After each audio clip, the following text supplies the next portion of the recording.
Alright, welcome to Generic Talk Podcast. Our next guest is journalist-writer Joe Bernstein. Mr. Bernstein, because of recent controversies with Israel and American politics, what's your stance? You see, Mr. Goldstein, here's my stance. When analyzing the history of the Middle East, I think it near impossible to forget to mention the intense rivalry between the Semitic tribes that date back to the Phoenicians. You see, from the Pharaoh to the Fuhrer, the innocent Jews who did nothing wrong have always been mistreated by other groups of people. And as we all know today, the Jews are in a very peculiar situation in their God-given homeland, Israel. As I talk right now, Jewish children on a bus might be bombed, or perhaps a synagogue might be getting covered in graffiti, or worse yet, people could be using anti-Semitic rhetoric over the internet. It's 2019. Anti-Semitism has no place in the modern world now, and you white people who, let's not forget to mention, you're guilty for the systematic extermination of over 20 trillion Jews, bear the responsibility of keeping Israel and the Jewish people inside happy. So what can you do?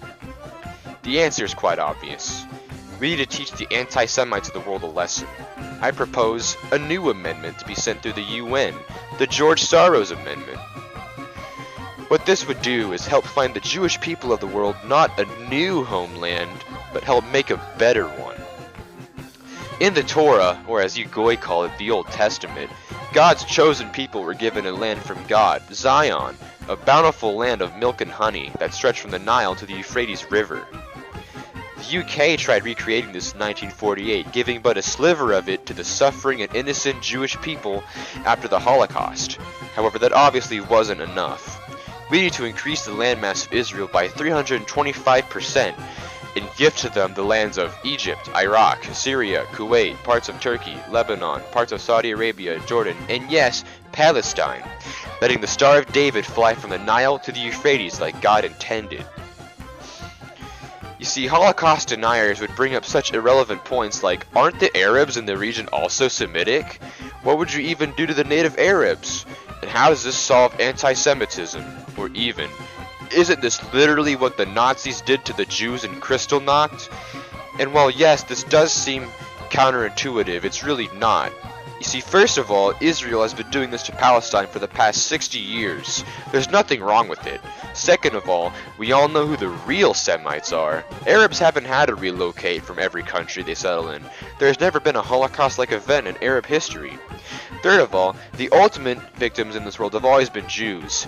See, here's the solution, Whitey. How about you leave the Jews alone? You see, to boil it all down, this is for you white people to take responsibility for how things are the way they are in the Middle East right now. See, colonialism, imperialism, it's all your fault, Whitey. You gotta put your big boy pants on and try to fix things. You see, if you're against this deal, you're anti-Semitic, guilty of thought crime. That's problematic. It's 2019, the year for social justice. So it's about time we come together and give support to those who really need it and help bring in a plan into fruition that's been coming for several thousand years, Whitey.